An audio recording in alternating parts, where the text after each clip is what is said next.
À chaque instant, la vie nous offre une nouvelle chance. La chance de renaître à ce que nous sommes véritablement. Elle nous invite à nous dépouiller du conditionnement, des croyances limitantes et de ces peurs illusoires que nous avons héritées. Par divers moyens et parfois par des situations accablantes, elle nous pousse inlassablement à puiser en nous-mêmes pour que nous puissions faire éclore ce qui est unique en nous. C'est souvent lorsque nous nous retrouvons au pied du mur, lorsque nous avons l'impression qu'il n'y a plus aucune issue, plus de solution là à l'extérieur, que s'ouvrent enfin les portes de notre univers intérieur. En son cœur se loge un savoir inné qui nous est propre, mais pour pouvoir l'entendre, nous devons complètement nous abandonner à nous-mêmes. Nous devons nous accueillir tels que nous sommes maintenant, peu importe notre situation. Cet accueil inconditionnel permet la libération de toute forme de souffrance. Et ainsi, il nous est à nouveau possible de créer une vie qui nous correspond réellement. Le pouvoir de l'accueil nous permet fondamentalement de redevenir notre propre guide, notre lumière qui éclaire chacun de nos pas.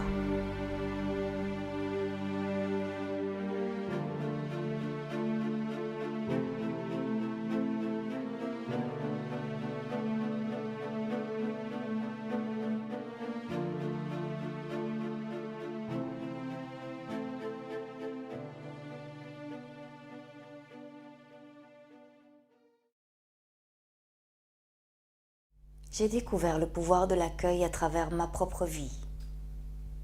À l'âge de 5 ans, j'ai réalisé que j'entendais ce qu'il se passait à l'intérieur d'autrui. Qu'il s'agisse d'un problème physique, mental, émotionnel ou du vécu de la personne, ces informations me parvenaient spontanément. Et je me souviens d'un cours de maths lorsque j'avais environ 10 ans. Le prof était au tableau en train d'expliquer une nouvelle règle, mais je n'entendais strictement rien. À l'avant-plan, il n'y avait que cette voix puissante et familière qui me parlait de son problème au rein gauche. Dans un automatisme absolu, je me suis levée et j'ai dit à mon prof « Monsieur, vous devriez peut-être faire contrôler votre rein gauche. » Mais avant même d'avoir terminé la phrase, je savais que ces quelques mots auraient des répercussions, des conséquences peu plaisantes pour moi. Le prof m'a regardé choqué et il a hurlé « Nasrine, tu devrais te faire soigner le cerveau. Tais-toi et concentre-toi maintenant. » 2 semaines plus tard, le prof s'est confié à moi. Il m'a dit que son médecin avait détecté un cancer au rein gauche et il voulait savoir par quel biais j'obtenais ces informations. Je lui ai dit qu'il n'y avait pas de formule mathématique pour l'intuition et que notre véritable nature ne pouvait pas être appréhendée intellectuellement. Ceci n'est qu'une façade derrière laquelle se cache notre véritable nature. Il suffit de l'écouter. Elle a accès à toutes les informations. Mais le prof n'a pas du tout apprécié ma réponse. Il s'est terriblement énervé, ce qui était assez effrayant pour un enfant de 10 ans. Et dès lors, il a fait de moi l'objet de maintes mesquineries. À chaque fois qu'il le pouvait, il m'humiliait devant le plus grand nombre de personnes. J'étais devenue une extraterrestre aux yeux des autres, qui m'évitaient, parce que je suscitais de la peur. Je me suis alors progressivement isolée, et pendant ces années d'isolement, la nuit, j'écrivais sur divers thèmes dans un état de conscience altéré, des thèmes comme la non-dualité, l'épigénétique, des thèmes que je ne connaissais pas à l'époque. Seule ma prof de bio avait l'air de me tolérer.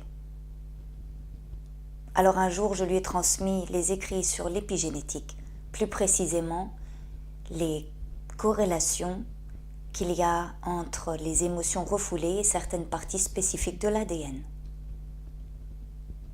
Quelques jours plus tard, la prof est revenue et elle m'a rendu ses écrits en me disant « Nasrine, si tu ne veux pas t'attirer davantage de problèmes, tu devrais brûler tes écrits. » J'en pouvais plus. J'étais exténuée par ma propre nature qui ne trouvait aucune résonance dans le monde extérieur. Et j'ai commencé à lutter contre cette nature. La guerre fut courte mais radicale. À l'âge de 15 ans, et après avoir consulté des psys qui ne savaient pas quoi faire de mon cas,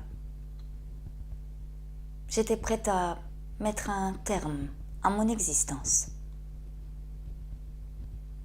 Et sur le point de commettre l'irréparable, la voix a réapparu. Elle m'a dit « Ne lutte pas contre ta nature. Accueille ce qui t'a été offert. » C'était tellement puissant que j'en ai perdu connaissance. Lorsque j'ai rouvert les yeux sur ce monde, rien n'était plus pareil. Cette lutte féroce contre moi-même avait disparu. Il ne restait plus que la paix, une paix profonde, inébranlable, qui ne m'a plus quittée depuis.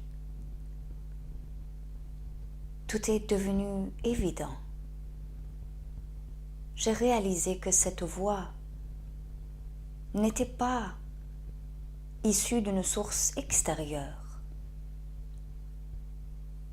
C'était ma propre voix qui parlait à travers cet être humain qui se nomme Nasrine.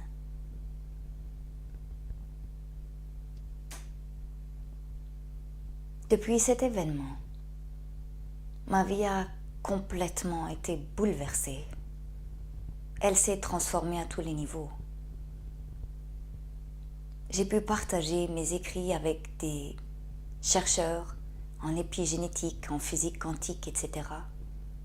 et faire valider ces informations. La vie m'a offert l'immense opportunité de pouvoir partager le pouvoir de l'accueil avec des milliers de personnes à travers le monde entier. Et à chaque rencontre, je suis émerveillée de constater que la seule voie qui s'offre à nous n'est autre que l'accueil inconditionnel de ce que nous sommes, au-delà du nom et de cette forme.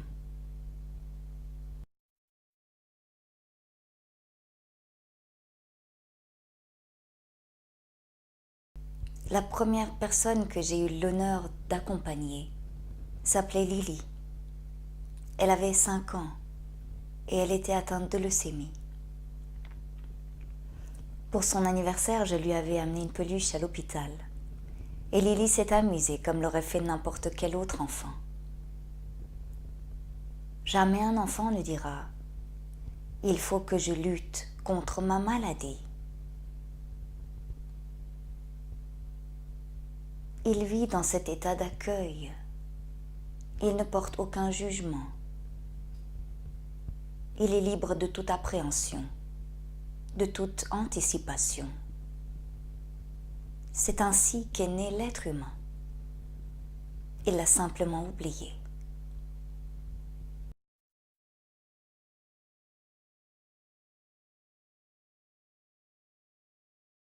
Le pouvoir de l'accueil est l'état initial de l'être humain. Il ne s'agit pas d'une approche intellectuelle ou d'un outil de bien-être.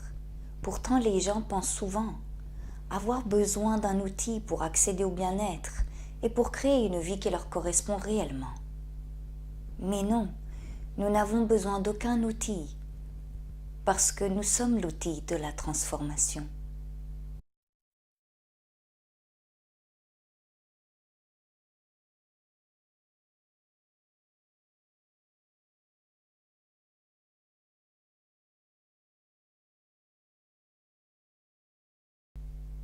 L'outil est toujours le problème. Un jour, une dame qui souffrait de dépression depuis de longues années m'a dit « Ça fait 1 an maintenant que j'utilise la pensée positive, mais je suis accablée par davantage de pensées négatives. Je suis radicalement épuisée. » Pour pouvoir utiliser la pensée positive, que faut-il au préalable? Une pensée négative. L'une ne va pas sans l'autre. Alors, lorsque la vie nous voit utiliser cet outil de pensée positive, elle nous offre généreusement la situation correspondante des pensées négatives. Donc à chaque fois que nous utilisons un outil, pourquoi le faisons-nous fondamentalement? Parce que nous luttons contre ce qui est maintenant. Mais si nous revenons à l'enfant, est-ce que vous avez déjà vu un enfant parler de pensée positive ou de méditation, de loi d'attraction, de mission de vie? Non, n'est-ce pas? L'être humain n'est pas né avec ces outils ou ces concepts, parce que cela ne fait pas partie de sa véritable nature. Ces concepts se sont immiscés sournoisement au fil des ans, sans que nous en ayons conscience. Sous le poids des divers conditionnements et de toutes ces croyances que nous avons avalées, sans peut-être jamais les remettre en question, nous nous sommes progressivement coupés de notre sagesse intérieure. Nous avons commencé à écouter les autres et à utiliser différents outils. Nous avons commencé à offrir le pouvoir aux autres. Nous nous sommes progressivement oubliés. Le monde extérieur est devenu notre source de bien-être, factice bien évidemment. Mais nous sommes surtout devenus des mendiants, car infectés par un virus qui prédomine dans la conscience collective de l'humanité. Il s'agit de la peur de ne pas être aimé.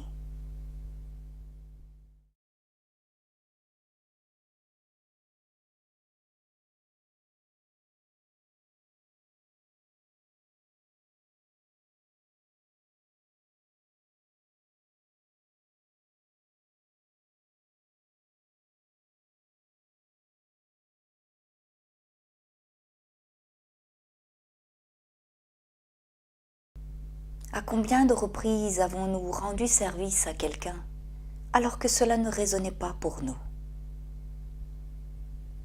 Combien de faux sourires avons-nous fait alors que notre vie frôlait la catastrophe? Et combien d'efforts et de sacrifices faisons-nous quotidiennement juste pour obtenir une miette d'amour, de reconnaissance? Cet asservissement est devenu le pire fléau parce qu'il engendre un stress quasi permanent.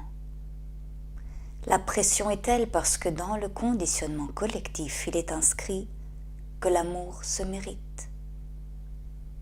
Et parfois, nous sommes prêts à tout pour l'obtenir.